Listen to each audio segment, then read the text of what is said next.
გამარჯობა. მე ვარ ნინა, ჩემთან ერთადაა მერაბი. მექსიკელი მერაბი თუ უბრალოდ მერაბი? მერაბი წარმოადგენს მსოფლიოს. იცი მგონია რომ მართლა მთელს მსოფლიოს ხარ მოდებული. სანამ დავიწყებ გავიხსენოთ პირველ რიგში კაცი უნდა იყო. დიახ. ვის აინტერესებს დავიმსახურე თუ არა? შენ პირველ რიგში კაცი უნდა იყო. კარგი მებრძოლი ხარ, მაგრამ არ ხარ კარგი კაცი. ნეხვის გროვა ხარ, გასაგებია? ახლა ეს განგვიმარტე. კეთილი, თუ შენ ხარ კაცი, ეს არის უპირველესი. რის შემდეგაც მოდის ბიზნესი, ბრძოლა და სხვა ყველაფერი. ეს ყოველივე მეორე ხარისხოვანია. დიახ. პირველ რიგში კაცი უნდა იყო, ბიზნესი, ფული და სხვა ყოველივე, როგორც თქვი, მეორე ხარისხოვანია. ხოლო თუ კაცი ხარ, არ უნდა მოიქცე ქალივით და არ უნდა ჭორაობდე სოციალურ ქსელებში. არ უნდა ლაპარაკობდე ჩემს ზურგს უკან. სოციალურ მედიაში ერთს და ჩემ პირისპირ კი მეორეს. გავიგე? უპირველესად კაცობა. სხვა ყოველივე მეორე ხარისხოვანია. დამცავი ახლაც გიკეთია? არა. დიახ, ოღონდ მუხლი კარგად უნდა დაარტყა. ახლა მე დამცავი მიკეთია და შესაბამისად შეგიძლია მთელი ძალი დამარტყა. დამცავი გიკეთია? დიახ, და ამიტომ პრობლემა არ არის. მომისმინე, ეს ვარჯიშია. ბარემ ხომ არ წაგვევარჯიშა.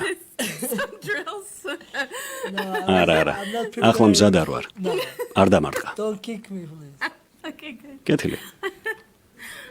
მაშინ დამცავი რატომ გეკეთა? ნუ თუ ყოველთვის გიკეთია ხოლმე. არა, ყოველთვის არა. რა თქმა უნდა, არა. ასე არ არის. უბრალოდ მაშინ ვარჯიშიდან მოვდიოდი. გასაგებია. და ბარემ დაიტოვე, არა? ასეა. ანუ მზად ვიყავი. თან მაშინ კი დაგჭირდებოდა, რადგან საკმაოდ დავიხარჯეთ, მაგრამ მეორე მხრივ ეს თავდაცვა იყო. ამასთანავე შენ მთხოვე, რომ ერთად გვევარჯიშა, მაგრამ როგორ გითხრა? შენ შესაძლოა სახიფათოც ყოფილიყავი. რა გარანტია მაქვს, არა? თავს ვერაფერზე დავდებ წინ, მალე ბრძოლა მელის და უბრალოდ უსაფრთხოდ იყავი. დიახ, გასაგებია. რა არის ის, რაც ჩვენ 2024-ში უნდა დავტოვოთ? ვიტყოდი ომს. ჩვენ ომი 2024 წელს უნდა დავუტოვოთ და 2025-ში მხოლოდ მშვიდობა შევინარჩუნოთ. უნდა შევაჩეროთ ომები. მიუხედავად იმისა, თუ სად მიმდინარეობს. მახსენდება რამდენიმე ქვეყანა. უკრაინა, პალესტინა, ისრაელი. სადაც არ უნდა იყოს, უნდა შევაჩეროთ. დავსხდეთ, დავილაპარაკოთ და მშვიდობიანად ერთმანეთი გვიყვარდეს. მშვიდობა და კეთილდღეობა 2025-ში. მშვენიერია მომწონს. იცი რა მითხარი? შენ ბრძოლებს შორისაც იბრძვი, არა? დიახ, საბრძოლო სამბოში.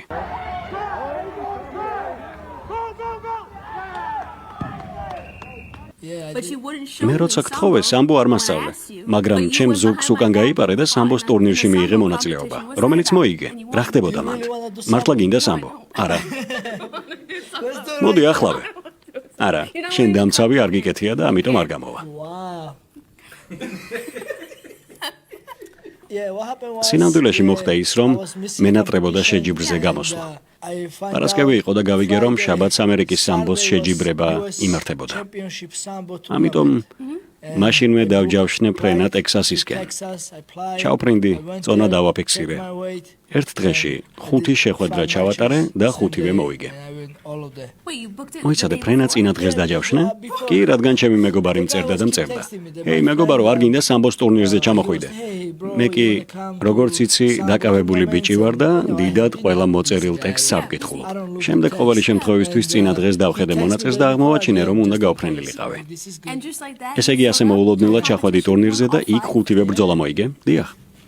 მერაბე სიგიჟია. იქ ვინმე ხომ არ აგილოკავს ან გიკოცნია.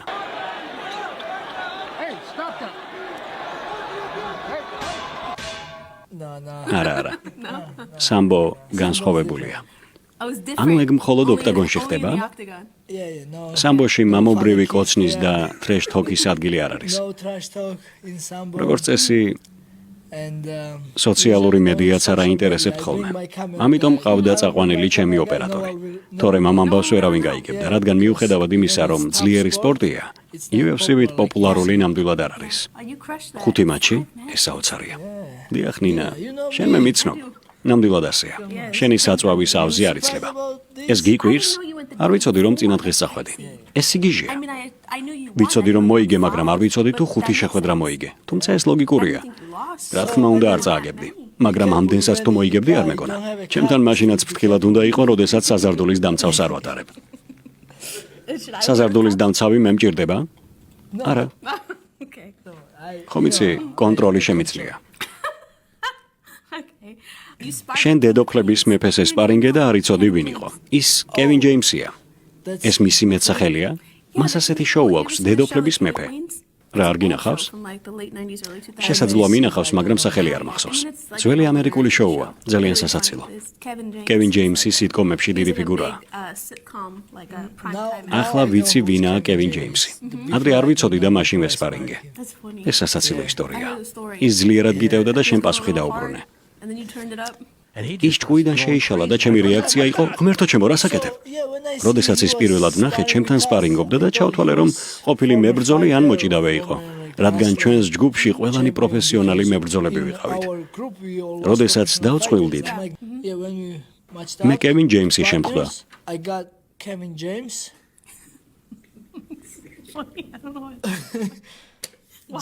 ჯეიმს კევინი? კევინ ჯეიმს რატომ დაუწყვილდი? ის კრის ვაიდმენთან უნდა ყოფილიყო. კევინ ჯეიმსი 200 ფუნტზე მეც იწონის. მოკლედ მე მას ვესპარინგებოდი, ის ძალიან დიდი იყო და ფეხებში შესვლა ტეიქდაუნისთვის არც კი მიცდია. რადგან ჩემთვის ვფიქრობდი, რომ ის შესაძლოა მოჭიდავე იყო და ახლა უბრალოდ მსუქანია.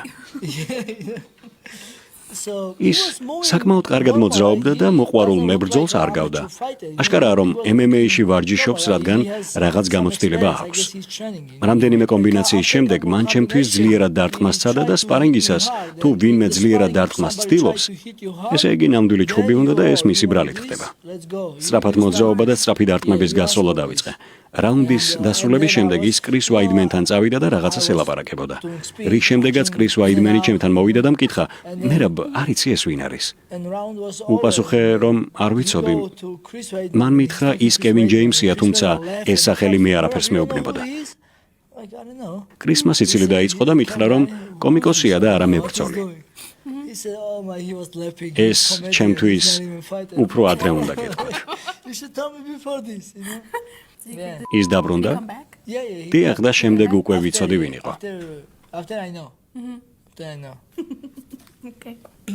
კარგი.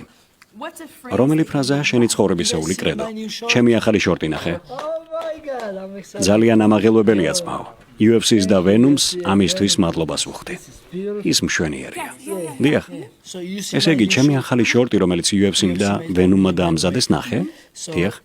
შორტის უკანა მხარეს წერია სჯობს სიცოცხლესა ნაძრახსა სიკვდილის სახელოვანი, which means a glorious death is better than miserable life. ესე იგი, შენი ცხოვრებისეული კრედო ესაა.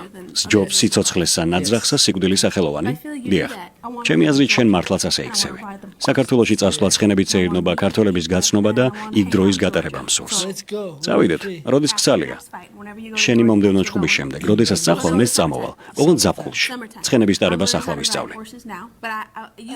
მე გასწავლი. ვირით მისეირნია. როგორი შეგრძნება? ძალიან კარგი. ვირი ძალიან ძლიერია. ვირები ცხენებზე ძლიერები არიან. მეგობრებო, ნინა საქართველოში ჩამოვა, რაც ჩემთვისაც და მთელი საქართველოსთვისაც ძალიან ამაღელვებელია. ზაფხულში ჩამოვა. საქართველოში სიხარულით დახვდებიან და იქ ძალიან კარგ დროს გაატარებ. დიდი მადლობა. შეგიძლიათ ცხენით, ვირითაც და ხარით ისეირნო. რა? ხარი? დიახ, გაჩერდი, ბევრს თამაშობ. ამის გაკეთებას არ ვაპირებ. ცხენით ვისეირნებ და მთას ვესტუმრები. თხა გიტარებია? მერაბ, თხებით სეირნობ? დიახ. თხაზე რომ დავჯდე, ჩემი მუხლები მიწას შეეხება. საკმაოდ ძლიერი თხები გყავს. საქართველოში თხებით სეირნობთ? რამდენად დიდები არიან თქვენი თხები? არა, მაშინ მე პატარა ვიყავი. 7 წლის გახლდით.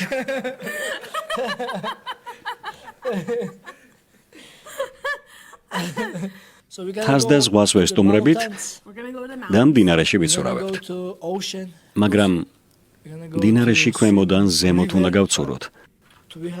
გამძლეობისთვის ეს კარგი ვარჯიშია. ქვემოდან ზემოთ უნდა გავცურო.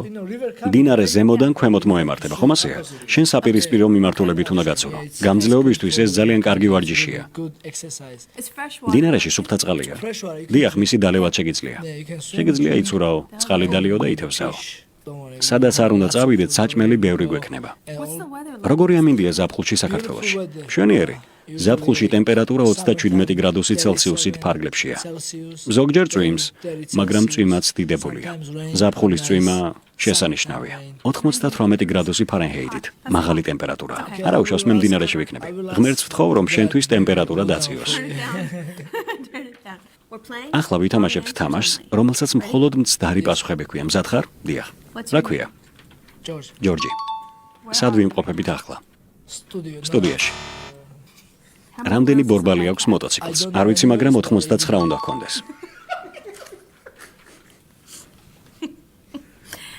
რამდენი თვეა წელიწადში? 20. სად შეიძლება ღრუბლების დანახვა?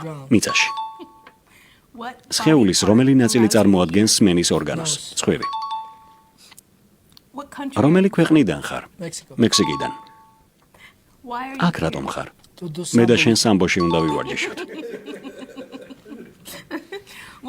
რომელ დივიზიონში იბრძვი? მძიმეში. სად იყენებს საპირფარეშოს?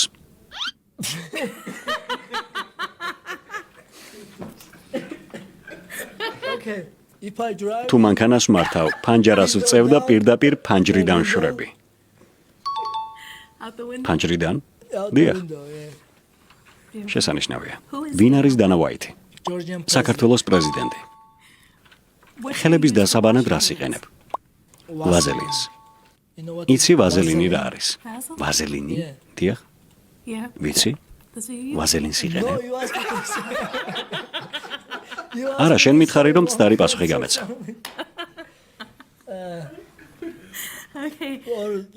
ვაზელინს არ ვეკარები, ის საშიშია. ზოგიერთი ადამიანი მას იყენებს. რატომ ასახიფათო ბენზინის შემცველობის გამო? ზოგიერთი ადამიანი მას განსხვავებული მიზნით იყენებს. ბრძოლისას სახეზე სწორედ ამას გისვამენ. დიახ. ჩხუბისას სახეზე წასმას არ აუშავს. როგორ ხმას გამოსცემს ძროხა? გაუმარჯოს ბიჭებს. გაუმარჯოს ბიჭებს.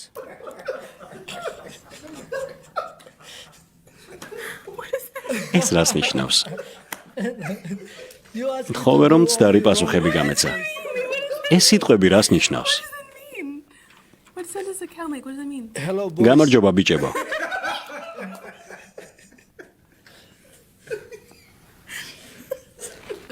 რა იყო საუკეთესო რჩევა, რომელიც მწვრთნელისგან მიიღე? კოცნა განაგრძე. როგორ ჩნდებიან ბავშვები? ამაზონზე უნდა შეუკვეთო. ან კიდევ ისეთ ქალზე უნდა დაქორწინდე, ვისაც ბევრი შვილი ჰყავს და ისინი შენიც გახდებიან. რას იყენებ კბილების გასახეხად? საპონს. UFC-ს პრეზიდენტი ვინ არის? ჩემი მეგობარი რომან დოლიძე. როგორ ყებს ძაღლი? ვინ არის საუკეთესო მებრძოლი UFC-ში? შონომალი. სულ ეს არის. ვიცი რომ power slap-ი მოგწონს. დიახ ასეა. მის შესახებ შენი მოსაზრება შეიცვალა? ახლა ის უფრო მეტად მომწონს, რადგან ძალიან პოპულარული გახდა. ბევრი ადამიანი უყურებს. დასაწყისში მე ის არ მომწონდა, თუმცა ახლა მომწონს.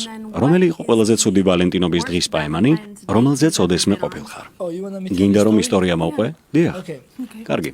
17 წლის ვიყავი და საქართველოში გოგოსთან ერთად, რომელსაც ხვდებოდი, პარკში ვსეირნობდი. პარკში გოგოსთან ერთად ვარ. დროს ვატარებ. ერთმანეთისთვის ხელები გვაქვს ჩაკიდებული. ერთმანეთი გვიყვარს. ასე ვთქვათ, რომანტიკულ პაემანზე ვიმყოფებით და ერთი კაცი გვიახლოვდება. ტაისონ ფიური იცი? ბოშა. ბოშა? ასაკოვანი ბოშა კაცი ჩვენთან მოდის და მეუბნება. ძმაო, ქალბატონს ყვავილები უყიდე რა. რა თქმა უნდა, მე ჩემი გოგოსთვის ყვავილების ყიდვა მინდოდა, რადგან ჯენტლმენი ვარ. თუმცა, როდესაც საფული გავხსენი, ძალიან ცოტა ფული მქონდა. რაც მქონდა, ყველაფერი ამოვიღე, მათ შორის ხურდა და იმ კაცს უთხარი, რომ ჩემი გოგოსთვის ყვავილები მიეცა. მან ეს გააკეთა და ახლა მე მისთვის ფული უნდა მიმეცა. რაც გამაჩნდა, ამ ხელში ჩავდე, გავუწოდე და ვუთხარი, რომ წასულიყო. მაგრამ მას თანხის რაოდენობა არ მოეწონა. რა თქმა უნდა, მათ ყოველთვის მეტი შოვნა უნდათ. ძალიან ცოტათი ნაკლები იყო იმასთან შედარებით, რაც მას უნდოდა რომ მიეღო. თუმცა სხვა არჩევანი არ მქონია. რაც მებადა, სულ მივეცი. ეს მრავალი წლის წინ მოხდა და მაშინ ისიც არ გამაჩნდა. რა ქვია? PayPal-ი, Venmo, Cash-App. მსგავსი რაღაცები საქართველოში არ გვქონდა. მე მას უთხარი რომ წასულიყო. მან კი მიპასუხა რომ უფრო მეტი უნდა მიმეცა. უთხარი რომ მეტი არ მქონდა და ახლა უნდა წასულიყო. ცოტა აგრესიულიც ვიყავი, რადგან კაცი თუ ხარ, მსგავს სიტუაციას გაგებით უნდა მოეკიდო. მე მხოლოდ 17 წლის ვარ, შენ 50-ის. შენგან ყვავილებს ვყიდულობ და ფული რაც მქონდა სულ მოგეცი. საბოლოოდ ის წავიდა და ჩემო გოგომ მითხრა რომ არ მენერვიულა. რადგან ის კაცი ტუპოი იყო. ეს რუსული სიტყვა, რომელიც ნიშნავს სულელს. მე რუსული არ ვიცი და იმ გოგოს უთხარი რომ მე იმ კაცზე არანაკლები სულელი ვიყავი.